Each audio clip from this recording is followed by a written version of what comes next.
Today I'm in beautiful Jamaica and I did a shave earlier, but you know how it is, I had a little snafu. So since I'm going to do a quick video here, I'm just going to show you what I brought with me.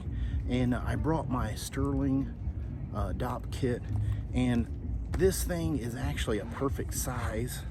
So what I brought with me is my Semouge Boar brush, and this is an excellent travel brush.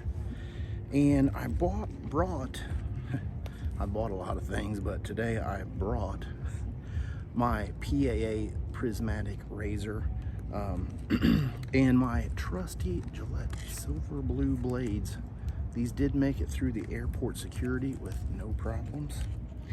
And I brought my favorite PAA soap and splash, which is Droid Black. Now this is a sample size and it will definitely get you through the airport as well.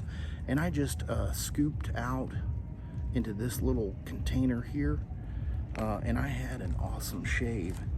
It's too bad that you guys missed it, and the weather here is tropical, so there are some little bit of clouds in the background. I'm gonna cut my video short, and I will see you guys on the next shave. You have a great rest of your week.